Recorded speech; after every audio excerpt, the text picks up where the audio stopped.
Баршаңызға қайырлы күн, достар, каналыма қош келдіңіздер.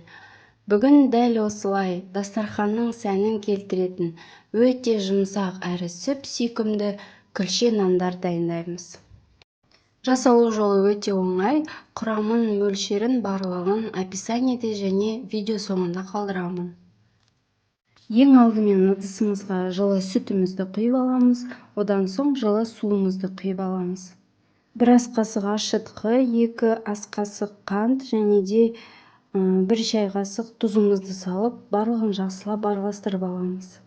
Содан соң ерітілген майымызды құйып араластырамыз. Мен 82-де 5% майды қолдандым. Ұнымызды електен өткізіп, бірденен салмай, 2-ге немесе 3-ге бөліп, салып, қолымызбен жақсылап араластырып, қамыр илейміз. Бірінші 700 грамм ұн салып араластырып көріңіздер, өйткені әр ұнның тығыздығы әртүрлі болады. Сол себепті 50 грамм артық немесе 50 грамм кем жүруі мүмкін.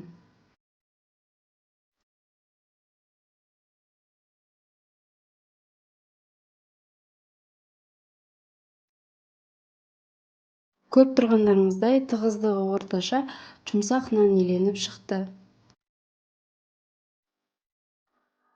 Ал енді 1 ас қасықтай сұйық майды алып, ыдысымызға жақсылап жағып аламыз да, қамырымызды салып, 1-2 сағатқа жылы жерге қойып қоямыз.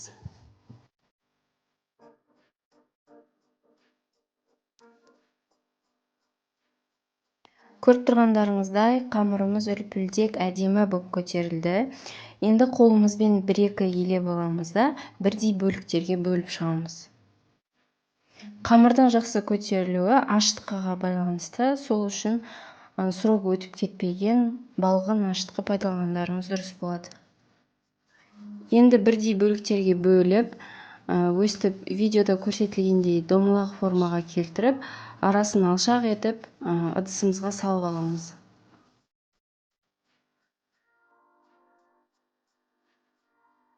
Формаға бетін жауып, тағы да 20 минутқа қоямыз. Сол кезде қамырымыз тағы кішкене көтеріледі.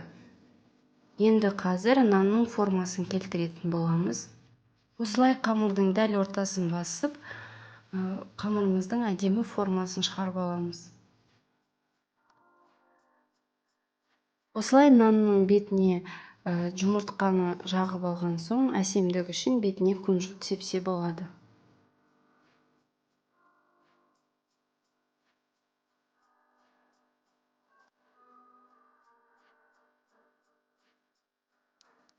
«180 градуста пеште 25-30 минуттай пісіріп аламыз».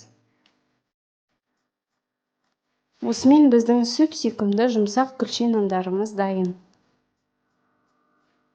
Көріп тұрғандарыңыздай жұмсақ болып дайын болды. Егер нандарыңыз дұрыс шықпай жүрген болса, осы рецептпен міндетті түрде дайындап көріңіздер. Видео ұнаған болса және сіздерге пайдалы болған болса, каналыма тіркеліп, қоңырауша белгісін басуды ұмытпаңыздар.